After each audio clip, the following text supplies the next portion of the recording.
What's up YouTube, Saf here on Super Saf TV, and today we have the Sony Xperia XZ2 as well as the Sony Xperia XZ2 Compact, still a mouthful, here for an unboxing. Now you guys might remember a few weeks ago we actually had some early hands-on coverage with these devices, but now they are going to be retailing on the 5th of April, but this is Super Saf TV, so we've got them in here early. Let's go ahead and get these unboxed.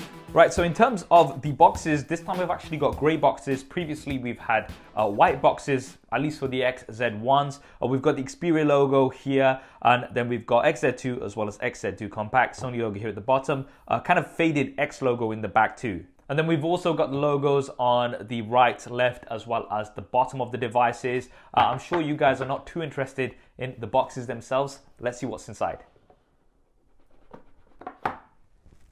There we are. So as well as the devices, inside the boxes, we have a startup guide. We have a power adapter. Now this does support Qualcomm's Quick Charge 3.0, so you'll be getting some fast charging on both of these. And then we have a USB Type-A to USB Type-C cable, as well as a USB Type-C to 3.5mm headphone jack converter. And that's because neither of these devices come with a 3.5mm headphone jack. And this is something that we're unfortunately seeing more and more of these days. Now what comes inside the box might vary depending on your region, and I'm not sure if certain regions will come with headphones out of the box, so definitely check with your local retailers to see exactly what you're going to be getting. Right, now let's get to the devices, so we'll get rid of the plastic first.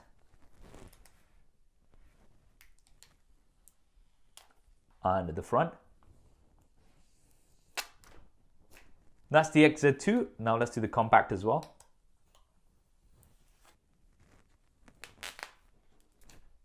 So first things first, in terms of the design, this is actually the biggest update that we've had on the Xperia line since forever actually. All of the previous Xperia devices did look very similar, but this time we've got a very welcomed update.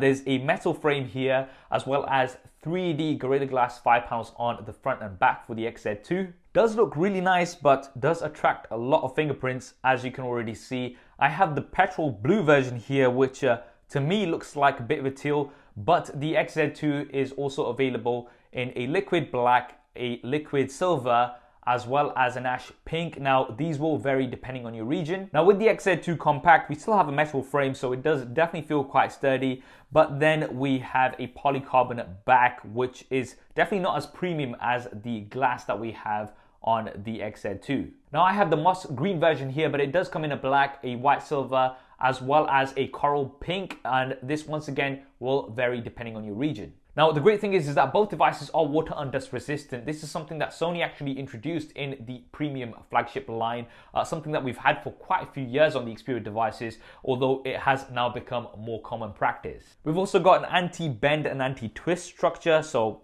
these do feel really sturdy. Now let's take a look around the devices. Firstly, the displays, where we've got probably the biggest upgrade, and that is with the bezels. We've got much smaller bezels compared to previous years, and we now also have an 18:9 aspect ratio. Now if you do bring in the Sony Xperia XZ1 here for comparison, you can see that the bezels are definitely much smaller, 13% smaller compared to what we had last year. Both are LCD displays with HDR and a full HD plus resolution. Now we don't have Quad HD on either of these, and I do think, I've said this before, but I do think this is because Sony want to save that resolution hype for the XZ2 Premium, which is rumored to come out later this year, and that is likely to have a 4K display. In terms of the display sizes, we've got 5.7 inches on the XZ2, and on the XZ2 Compact we've got 5 inches, so quite a large screen for a compact device here. Now also at the front at the top, there is the front-facing camera. This is 5 megapixels with an f2.2 aperture, and this time it does support 3D Creator. If you guys remember,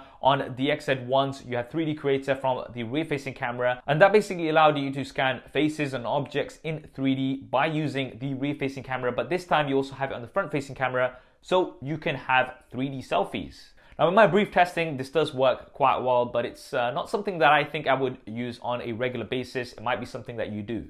Now we've still got stereo front firing speakers. This is something that Sony are quite big on when it comes to audio, and these are 20% louder compared to last year on the XZ1. You've got high-res audio with S4 surround sound, and this does make the media viewing experience really good, especially with those HDR displays. Now with the XZ2, you do get Sony's dynamic vibration system. This is something that you don't have on the XZ2 Compact. And this is basically like DualShock on the Sony controllers, where it's going to vibrate depending on what you're watching or what you're playing. I personally don't see myself using this too much. Possibly when I'm gaming or something, I might use it. But if you are somebody who's quite into that and likes that DualShock experience on the Sony controllers, it might be something that you're into. On the right hand side, there's a volume rocker at the top. There is the power button in the middle. You can double press this to launch the camera, but you have a dedicated camera button at the bottom. This is something that Sony does do. Definitely quite useful if you're into photography. And you can also launch the camera by pressing and holding this as well. Now on the left hand side, the XZ2 actually doesn't have anything. On the XZ2 Compact, you do have the SIM card tray here, and this has space for a micro SD card, so you can expand the storage on both of these by up to 400 gigabytes. The SIM card tray is on the top on the XZ2, and at the bottom, we just have that single USB Type-C connector with a mic. Once again, these devices do not come with a 3.5mm headphone jack. Now let's move on to the back where things get quite interesting. So firstly, we do have a fingerprint scanner here at the back. Now, previously this was on the side of the devices, which in my opinion was a bit of an awkward position. And I believe in certain markets, you didn't even have the fingerprint scanner. So it's nice that we do have one here at the back. Now the fingerprint scanner actually works really well and it's very quick, but I would say it's a little bit low and you will be hitting the camera on the XZ2 a few times for sure.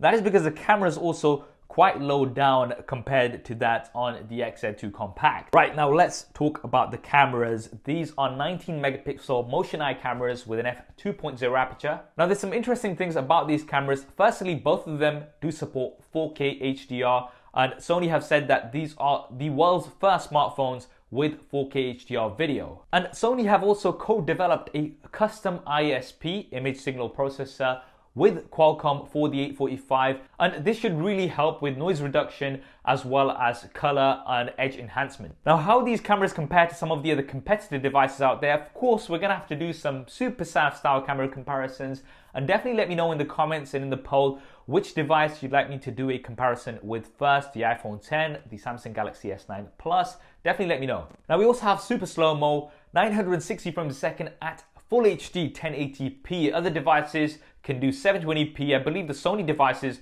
are the only ones that can do 1080p at 960 frames a second. This is still a short burst, however, so you are going to have to press the button at the exact time, which is very, very difficult to do. And we don't have automatic motion detection like we have on the S9 Plus. Now, in terms of the internals, we do have the latest and greatest. So we've got the Qualcomm Snapdragon 845 processor on both of these, as well as 4 gigabytes of RAM and 64 gigabytes of base storage. This is something that I'm personally really happy about for the XZ2 Compact. We usually see smaller devices, a lot of manufacturers kind of cut down a lot on those features, but we do have everything here. And if you are somebody that's after a compact device, I still think that the Xperia Compact line is the best option out there. We've got Android Oreo out of the box for both of these with Sony skin on top.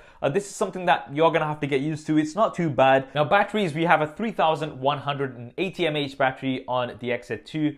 On the XZ2 Compact, we have a 2870 mAh battery. Now, because we have Full HD Plus displays on both of these, not Quad HD, I would expect these to last a decent time. But as always, you can get a quick top up using the fast chargers that come out of the box.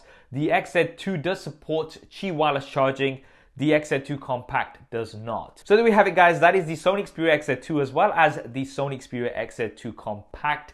Definitely let me know in the comments below what you guys think of these and what videos you'd like me to cover with these going forward. In terms of my impressions, I'm very excited to test out a few different things, especially the cameras with the 4K HDR video. And if you do want to see those videos first and you haven't already, then be sure to subscribe and switch your notifications. I hope you enjoyed this video and found it useful. If you did, then do hit that thumbs up button for me.